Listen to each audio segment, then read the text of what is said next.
Je suis à nouveau en compagnie de Marie, ma très chère conjointe, qui va de nouveau me poser des questions, cette fois-ci sur un sujet qui va tourner autour de la spiritualité, de ce que tu m'as dit. C'est ça.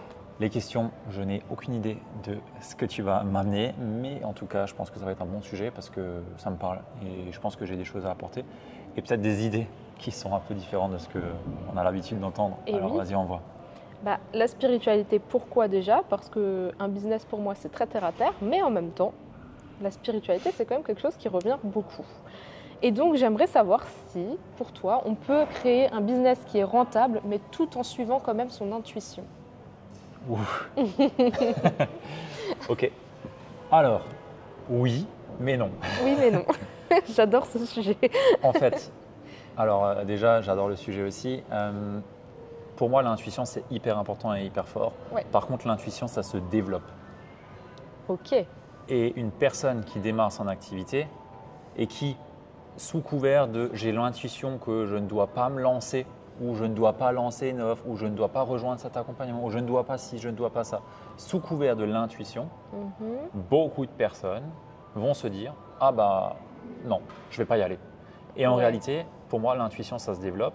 Ça se développe dans le sens où au plus tu as d'expérience, au plus tu avances sur le sujet sur lequel justement tu veux développer ton intuition, au plus tu es capable de savoir détecter les signaux qui sont un peu invisibles et intangibles.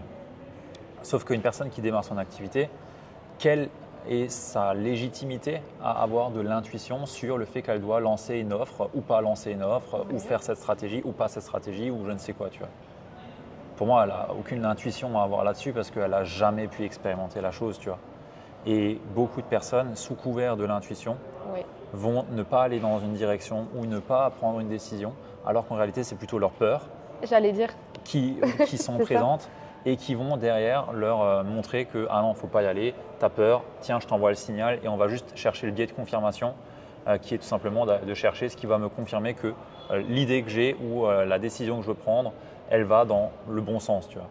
Ok, donc la spiritualité, oui, mais il ne faut pas que la spiritualité devienne, au début, quand on crée son business, un moyen de se dire c'est peut-être pas le bon moment, mon intuition me dit que non, Ouais, fais peut-être pas ça. Et en fait, c'est plus mettre en avant ses peurs ouais, ou le clairement. cacher ou se cacher Oui, derrière l'intuition pour. oui, très Ok, clairement. Des personnes qui m'ont dit à l'époque j'ai l'intuition que je ne dois pas faire ça et qui aujourd'hui sont toujours au même point, je peux en citer des dizaines et des dizaines, tu vois. Et malheureusement. Donc pour moi, une personne je te donne un exemple. Là, il y a un entrepreneur qui vient, ça fait 20 ans qu'il fait du business. Il ouais, me dit écoute Ludo, là, ce que tu fais, j'ai l'intuition que ce n'est pas la bonne chose, je vais l'écouter. ok, ouais, Ou ce que j'ai l'intuition que je dois pas aller dans cette direction, bah ouais, écoute-la, tu as raison. Je veux dire, tu as l'expérience, tu as l'expertise, tu as peut-être déjà traversé ça, tu as déjà peut-être vécu ça sous différentes formes.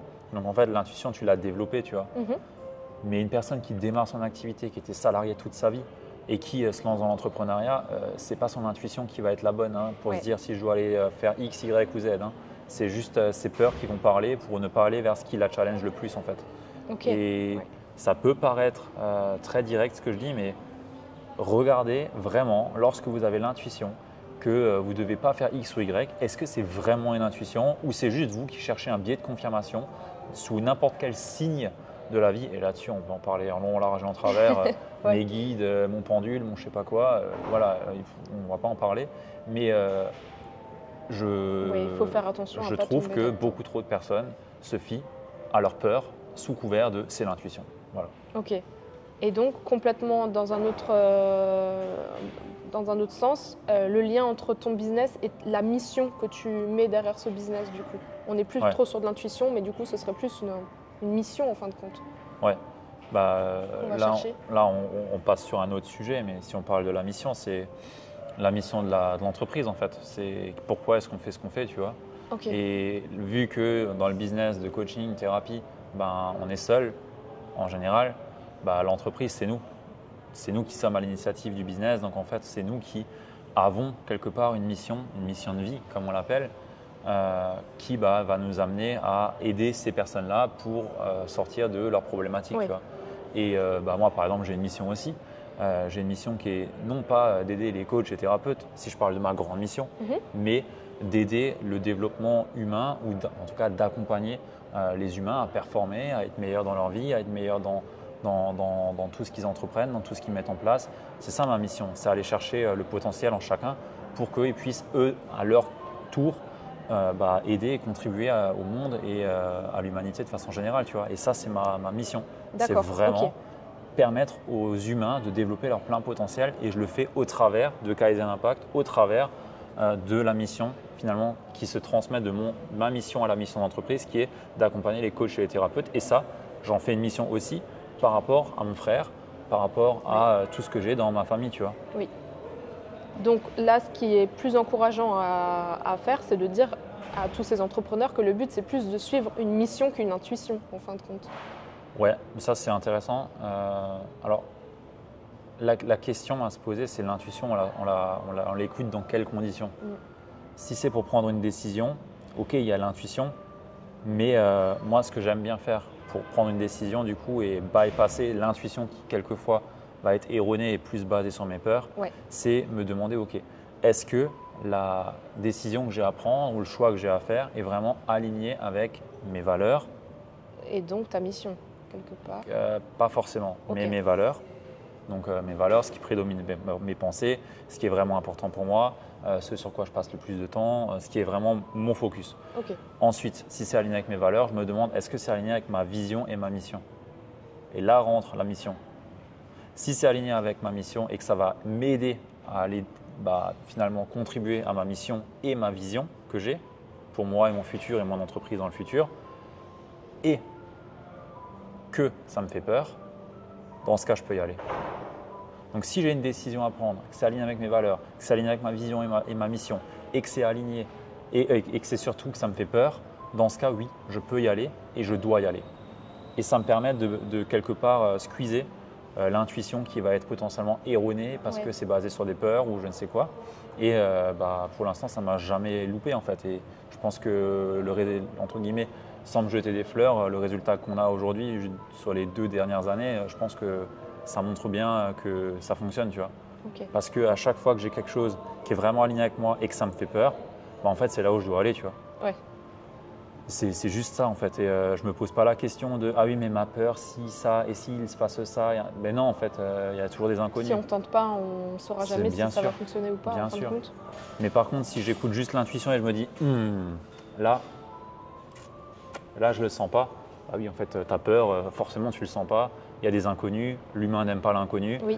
C'est normal. On est tous pareils. Par contre, je sais aussi que si je veux progresser, je veux avancer, il va falloir aller au-delà de cette fameuse, j'aime pas ce terme-là, mais zone de confort, tu vois. Il va falloir y aller. Et si je veux y aller, il va falloir que je me mette un petit peu le coup de pied aux fesses, tu vois. Ok. Est-ce que toi, dans ton business, tu arrives quand même à intégrer cette part de spiritualité avec peut-être des petits rituels ou des petites choses qui peuvent être au contraire d'une intuition sur laquelle on va se cacher en cachant nos peurs derrière? Tu aurais des petits rituels mais qui au contraire peuvent t'aider ou la spiritualité peut peut-être quand même avoir toute sa place en fin de compte dans un business? Ouais, clairement. Pour moi, la spiritualité, elle a toute sa place dans un business. Pour moi, d'ailleurs, à mon avis, on a tous une part où on croit à quelque chose de plus grand quand on est entrepreneur, parce que sinon, en fait, tu ne tiens pas. Mais c'est en quoi ta foi, tu vois. Moi, j'ai foi en un avenir meilleur, j'ai foi en que même s'il y a des moments difficiles, des mois difficiles, ça va le faire. Et en fait, si j'ai pas ça, je me casse la gueule et je fais une crise d'anxiété tous les soirs, tu vois. C'est impossible. Donc pour moi, oui, très clairement. Il y a une part de quelque part spiritualité. Après, tout dépend de ce qu'on met dans spiritualité. Tu vois, il y a des personnes, ils se disent spirituels parce qu'ils font des rituels de je ne sais quoi et ainsi de suite. Non, en fait, pour moi, c'est juste à quoi tu crois, à quoi tu te raccroches. Et puis comment tu alimentes et tu nourris ce lien, tu vois. Pour moi, c'est ça. C'est pas parce que tu as fait des rituels d'ayahuasca, que tu as fait des cérémonies cacao et que tu joues du tambour que tu es spirituel, tu vois. Pour moi, c'est Donc un petit rituel spirituel, par exemple, dans un business, ça pourrait être de commencer sa journée par une bonne méditation pour se poser et démarrer sa journée ou... Même pas, moi je le fais pas, tu vois. Même pas. Je veux dire... chacun trouve sa forme de spiritualité à sa façon. Moi, par exemple, quand j'ai besoin de revenir entre guillemets à moi, à croire en moi, en fait déjà ça commence par mon dialogue interne et à ce que je me dis. Ça passe par écrire mes pensées, écrire des choses. Ouais. C'est peut-être pas de la spiritualité, mais quelque part ça me permet de me poser des questions, poser des intentions. Et tu vois, pour moi c'est aussi ça, c'est poser des intentions dans tout ce qu'on fait. Ok, ouais. Pour moi c'est aussi ça, comment la façon dont j'amène ma spiritualité, c'est ok, je fais une vidéo ici, c'est quoi mon intention? Ouais. Bah là, mon intention pour cette vidéo ou cette série de vidéos, c'est partager en totale transparence mon avis, même si ça va challenger et que je ne vais pas forcément plaire à tout le monde, tu vois. Oui, bien sûr. Pour moi, c'est ça. Et c'est pas, je fais le matin une routine où je fais une prière de gratitude. Si, la gratitude, on n'en a pas parlé, mais ça en fait partie aussi dans ce que j'écris du coup. Oui, bien sûr, oui. Donc toi, c'est plus dans l'écriture que tu vas Ouais, passer oui. ton côté spirituel ou tes petits rituels. Ouais. Ok. Mais ce que je veux aussi dire par là, c'est, tu sais, tu as le mot, les espèces de mouvements où les gens ils te mettent business sacré, spirituel, machin, et ainsi de suite. Et tu as l'impression qu'ils passent plus leur temps à faire des cérémonies d'incantation, de je ne sais quoi. Est-ce que tu peux me dire qu'est-ce que serait un business sacré? J'en ai aucune idée. Pour moi, c'est du marketing plus qu'autre chose. Et on va mettre les deux pieds dans le plat quand je vois à quel point le marketing de ces personnes qui te mettent en avant des business sacrés, manifestations, je sais pas quoi, c'est juste du marketing, copywriting rodé, mais au millimètre pour attirer les bonnes personnes et c'est très bien. J'admire je suis d'ailleurs ami avec certaines personnes dans ce domaine-là, mais pour moi, c'est un positionnement marketing, ni plus ni moins. C'est le principe d'attirer à soi ou de manifester ses clients. Oui, voilà, ouais. On est là-dedans, c'est ça? Manifester tes clients d'âme, par exemple. Parle-nous de ça, ça a l'air de te… Putain, il manquerait Antoine pour en parler. Bon, le marketing d'attraction, Oui, ça, j'y crois à 100%, c'est ce qu'on fait avec nos clients. d'accord. Ok, c'est ce qu'on fait avec les clients AMB. C'est le bon message qui touche les bonnes personnes Voilà. et qui… Avec la bonne personne alignée Ok, pour infuser son énergie dedans, amener le bon taux vibratoire dedans. Tout ça, j'y crois à 100% et c'est ce qu'on fait. D'accord, ok. Bon, la partie manifestation, ça se rapproche. Par contre, il y a un message pour moi qui est complètement faux, c'est fais-le, enfin viens, signe chez moi.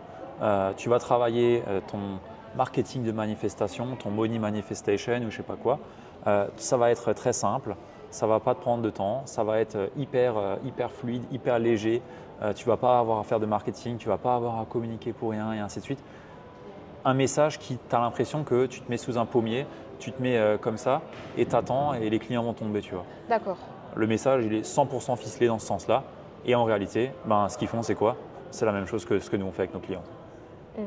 Sauf que nous, on ment pas. On ne dit pas que ça va tomber du ciel. Oui, ok, tu peux manifester tes clients, mais ce qui paraît logique. les gens ils manifestent leurs clients en mettant des actions en place en fait. Ouais. Sauf que le message de base qui est mis en lumière, c'est manifeste tes clients sans rien faire, en chantant Kumbaya sous un poignet et tu verras, ça va bien se passer. Non, Donc, en fait. chanter Kumbaya, pourquoi pas, mais ça c'est pour ses raisons personnelles. Voilà. Mais si on veut chercher des clients, ça ne Mais va non. pas les attirer tout seul. Bien sûr que non. L'idée de fond, et qui est très vraie et très juste, c'est quand tu es dans la bonne énergie, quand tu as le bon taux vibratoire, quand tu es dans une énergie d'abondance, quand tu es dans une énergie où tu es prêt à accueillir l'argent et à le donner aussi l'argent, et ça ils l'ont bien compris ces gens-là, parce que pour recevoir il faut donner, donc il faut que tu me payes un accompagnement et ainsi de suite, bref, on ne va pas rentrer dans cette dynamique-là. Mais tout ça c'est très vrai, puisque naturellement, quand tu as un taux vibratoire qui te met dans une énergie d'abondance, naturellement tu vas attirer aussi plus facilement des personnes parce que ton message sera beaucoup plus impactant, beaucoup plus touchant, beaucoup plus vibrant. On parle de taux vibratoire, ça va être beaucoup plus puissant, tu vois. Et donc ça va être beaucoup plus attractif, mais ça n'empêche qu'il va falloir communiquer, il va falloir user de stratégies en copywriting, en marketing, mais y infuser la bonne énergie. Tout comme ce qu'on fait avec nos clients. Mais quand on t'amène de la manifestation, entre guillemets, miracle, que tout va venir comme par magie, il va suffire de faire des gratitudes et des miracles morning et de je ne sais quoi, là ça touche des limites que pour moi il n'y a pas à dépasser, tu vois. Donc la spiritualité à petite dose, mais pas en excès. Sinon, Ouais, On risque clairement. de tomber dans une mauvaise phase de la spiritualité qui risque de nous freiner plus que de nous Ça ouvrir va des même portes. plus loin, ça va même plus loin. J'ai déjà vu certaines personnes qui, justement, franchement, ont été complètement matrixées par ce type de programme ou ce type de courant de pensée où tu manifestes la relation à l'argent, tout va bien, l'argent est là, est présent. Sauf qu'en fait, les gens, ils ont même pas le RSA. Ils se nourrissent avec les pommes du pommier du voisin. Ils n'ont rien pour payer leur logement. Non, mais vraiment, hein, je te jure. Alors du coup, comment est-ce que tu peux concilier l'argent et la spiritualité? Bah, pour moi, c'est pas que- dissocié, tu vois. Ouais, Pour moi, l'argent et la spiritualité, ça va de pair. Enfin, pour moi, le point de la spiritualité, c'est en quoi est-ce que ça t'est bénéfique, tu vois. Il y a des gens, ils croient en Dieu. Il y a des gens, ils sont catholiques, chrétiens. Il y a des gens, et là, on parle plus vraiment de spiritualité, on parle de religion, mais oui, ça sert ces personnes-là à avancer dans la vie parce Oui, qu'ils bien se sûr. raccrochent à quelque chose de plus grand, de plus haut, sans pour autant mettre leur responsabilité dans la main de ces personnes-là. Dieu, par exemple, je mets ma responsabilité dans les mains de Dieu, tu vois. Tant que tu n'en es pas là, pour moi, c'est très bien. Et continue à faire ce que tu fais si c'est bon pour toi et que ça fonctionne. Mais il ne faut pas mettre sa responsabilité dans les mains d'une personne qui n'existe pas. On revient sur les guides. Il y a beaucoup de thérapeutes qui font confiance à leurs guides. Ouais, mais Oui. en fait, tu es en train de mettre la responsabilité de ta vie sur des guides. Alors, c'est très bien tes guides, mais tes guides, est-ce qu'ils font les bons choix pour toi? J'en sais rien, tu vois. Qu'est-ce que t'en sais? Je veux dire, est-ce qu'ils sont dans ta vie? Est-ce qu'ils sont dans le monde matériel aujourd'hui? Non. Ils sont dans le monde immatériel, tes guides. Donc, si à un moment donné, tu te remets à prendre des décisions suivant ce que tes guides te disent, ben en fait, peut-être que tes guides sont juste déconnectés de la réalité et que tu es en train d'aller droit dans un mur, tu vois. Donc, en fait, Potentiellement, ouais. pour moi, c'est hyper important d'avoir quelque chose de plus grand sur lequel on se raccroche, de faire confiance à une force plus grande que soi, à nourrir cette relation-là et à l'avoir. Pour moi, c'est très important et c'est bénéfique. Et sans ça, je ne serais peut-être pas là. Mais pour autant, en aucun cas, il faut remettre sa responsabilité dans les mains de ces forces immatérielles ou je ne sais pas comment on peut les appeler, mais ces Oui, bien forces sûr. divines, tu vois. Et moi, je vois trop de personnes qui mettent leur responsabilité dans les mains de ces êtres qui sont présents, mais on ne les voit pas, tu vois. Et ça, c'est dangereux. Ouais. Parce que du coup, tu peux facilement percevoir ce que tu veux percevoir qu'ils te disent, tu vois. Parce que tu cherches toujours à confirmer ce que tu évites de faire. Tu cherches toujours à aller vers le plus de plaisir pour le moins de souffrance. Oui, et bien ça, sûr. naturellement. Et ça, ton cerveau, il va peut-être juste te duper sur tes choix en te mettant en lumière des signes ou des choses que toi, tu as envie de voir parce que ça te réconfortera par rapport à là où tu en es, tu vois. Et je vois vraiment beaucoup de personnes aller dans un mur à Est-ce ce que ça niveau-là. pourrait pas être justement des personnes qui ont tenté énormément de choses dans leur business, de mettre en place des stratégies, ça fonctionne pas, j'arrive à un moment où je me dis, je suis arrivée au bout, je sens que je vais lâcher prise, mon business est en train de tomber à l'eau, enfin je suis en train de tout perdre. Et du coup, mon réflexe, ça va être de me dire, si je me raccroche à des guides ou à des... Je sais pas, tu parlais du pendule qui va me dire qu'effectivement, tu es dans un mauvais moment, on va tout mettre toute cette responsabilité sur « ouais, mais c'est parce que j'étais pas... les cartes l'ont dit, ou le pendule a Oui. dit, ou mon guide m'a dit que... Et en fin de compte, on ne se remet pas en question sur peut-être que dans mon business, j'ai mal fait les choses, j'ai pas suivi les bonnes stratégies pour développer un business qui me corresponde et qui soit ambitieux et à ma hauteur. Et voilà. Et du coup, on remet tout en question et on se dit non, mais finalement, c'est normal que ça n'ait pas marché en fait. Les cartes n'étaient pas alignées. Ouais. Ça, c'est un bon exemple, tu vois. Mais au-delà de ça, les cartes et tout ça, c'est très bien. Et j'ai même moi-même fait une séance de tirage il n'y a pas plus que 5 mois, je crois, un truc comme ça. J'en fais aussi, hein, je veux dire. Oui, bien sûr. C'est pas un sujet. Mais par contre, ce qui est important, c'est qu'est-ce qu'on en fait. Ouais. Est-ce que parce que la dame m'a dit que je vais avoir un problème, machin, je vais avoir ce problème-là? Non, pas forcément en fait. Et on revient à ça, à la loi de l'attraction, tu vois. C'est ce sur quoi je pose mon intention et mon focus va grandir, se créer et je vais l'attirer. C'est toujours pareil. Si si je ne pose pas une vision claire sur ce que je veux, sur ce que je veux créer, sur ce que je veux attirer, si je ne pose pas d'action tous les jours alignée avec cette vision, avec cette mission, avec mes valeurs, ben en fait, naturellement, je ne vais pas attirer ça. Donc, si je veux attirer ma vie de rêve, mon argent, mon abondance, ben, en fait, il va falloir d'une, savoir ce que tu veux attirer, de deux, comment tu veux l'attirer et de trois, poser les bonnes actions et nourrir finalement ta propre énergie pour avoir la bonne fréquence vibratoire pour continuer à avancer et être dans le mouvement, tu vois. Et c'est ça le plus important.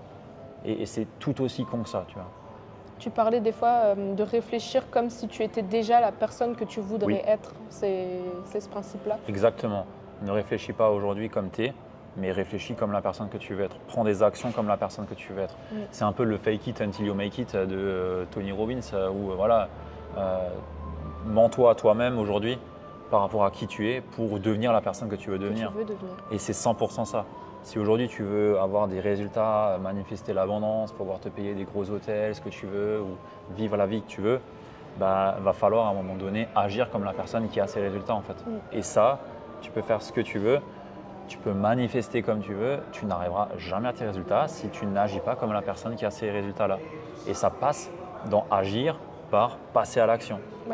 Et ça, on ne peut pas le nier, tu vois. Et c'est pour ça que je déteste tellement ces messages de manifestation, machin, parce qu'ils te font sous-entendre que ça va marcher comme par magie et que tu n'auras pas à te faire à dépasser les peurs que tu as aujourd'hui pour passer à l'action, tu vois. C'est ce qui me saoule, parce que ça vend du rêve en fait. Alors que oui, tu peux le faire, oui, ça va être pas forcément facile, mais ça va pas être douloureux non plus. Si c'est aligné avec qui tu es, si c'est vraiment aligné avec finalement le message que tu as, la personne que tu es, ce pourquoi tu fais ce que tu fais, les clients que tu veux accompagner et la vision que tu as, ça va être simple, fluide et tu vas prendre du plaisir là-dedans, tu vois. Mais il va falloir quand même passer à l'action, il va quand même falloir faire des choses. Et spoiler alerte, en disant ça, forcément, ça ne va pas forcément plaire, mais il va falloir peut-être faire des choses que tu n'as pas envie aujourd'hui de faire. Oui, c'est ça. C'est sûr et certain. Mais regarde une fois ce que les gens qui ont le succès que tu veux font dans leur quotidien, tu vois. Et pas ce qu'ils montrent sur les réseaux, ce qu'ils font vraiment dans leur quotidien. Oui, parce que souvent on voit la personne qui est arrivée en haut de la montagne, mais on ne voit pas toutes les strates qu'elle a passées, tous les échelons qu'elle a dû grimper, toutes les phases par lesquelles elle est passée. Je connais quasiment tout le marché français et tous les gros du marché français, personnellement. Je sais très bien ce qu'ils se font derrière et je sais très bien ce qu'ils montrent aussi sur les réseaux. C'est pas la même chose. Hein. Ça ne veut pas dire qu'ils mentent, mais ça veut juste dire qu'ils montrent ce qui a le plus d'avantages pour leur audience et pour leur business. Point. Toujours. On ne montrera sur les réseaux que ce qui a le plus de bénéfices pour le moins d'inconvénients pour ce qu'on veut atteindre. C'est tout con. C'est tout con. Donc voilà, pour moi c'est important de le ramener ici. Mais on va revenir au sujet de la spiritualité et je pense qu'on peut conclure là-dessus. Mais la spiritualité est hyper importante. Ne vous fiez pas à votre intuition si vous n'avez aucune intuition développée sur le sujet sur lequel vous écoutez votre intuition. Ne remettez pas votre responsabilité à des forces extérieures sous couvert de je cherche une réponse. Non, tu cherches juste à confirmer que tu ne veux pas aller dans ce sens-là parce que ça te fait peur. Nourrissez votre énergie, nourrissez votre relation avec votre spiritualité, le retour à soi. Mais n'oubliez pas d'être aussi ancré. C'est bien d'être spirituel, c'est bien de croire à des forces supérieures, mais n'oubliez pas que c'est dans la matière que ça se construit. C'est pas là-haut. Il y a besoin de la matière, il y a besoin de structure, il y a besoin de stratégie. Et l'alliance des deux fait juste une explosion incroyable et nous permet de créer et de réaliser tous nos rêves, vraiment. Et je le vis moi-même. Donc voilà ce que j'ai envie de partager. Merci pour cette belle conclusion. J'ai plus de questions. Tu as quelque chose à dire toi? Non, tout va bien, c'est bon. J'ai mes réponses. Ok. J'avais besoin de savoir un petit peu comment est-ce qu'on pouvait intégrer cette fameuse spiritualité à son business. C'est un grand mot la spiritualité. Oui, c'est très large, c'est très vaste, mais c'est vrai que c'est très contradictoire aussi parce que le business est très concret. La spiritualité… Ah mais on va continuer. Le business est très concret, oui, mais c'est très pour terre autant, à terre, c'est très… Tu prends tous les gros dirigeants. Steve Jobs, machin, il allait voir des chamans, tout ce que tu veux. Oui, finalement aussi. Tous les gros dirigeants, on a cette part en nous et on fait des choses qui sont un peu hors de ce que le commun des mortels font, tu vois. Ouais. Tous. Moi-même, je participe à des retraites. On en organise d'ailleurs tous les ans en janvier. Enfin, c'est hyper important. Ça permet un retour, un ancrage à soi. Ouais. pour mieux après le développer et le transmettre dans son activité en fin de compte. Exactement. Et quand on fait ça, qu'est-ce qu'on fait? On rehausse aussi son taux vibratoire pour infuser cette énergie dans la stratégie. Et on s'ouvre aussi le champ des possibles sur l'expansion de ce qu'on peut créer, tu vois. Voilà. Voilà. Let's go. Si tu es toujours ici à nous écouter, dis-moi dans les commentaires, dis-nous dans les commentaires ce que tu as pu en penser. Est-ce que le sujet te parle? Tu peux m'écrire ici ou alors sur Instagram directement. Et si tu es coach ou thérapeute et que tu veux développer ton activité, le call to action, abonne-toi, laisse un like, partage la vidéo à une personne à qui ça peut être utile et va directement sur le premier lien dans la description. Découvre la méthode alignement Mindset et Business qui t'aidera à signer 3 à 6 clients par mois sur une offre d'accompagnement. Et si ça te parle derrière, réserve une session stratégique avec moi ou un membre de mon équipe pour qu'on voit comment on peut t'aider. Allez, sur ce, merci beaucoup Merci. et à très vite. À très vite. Ciao.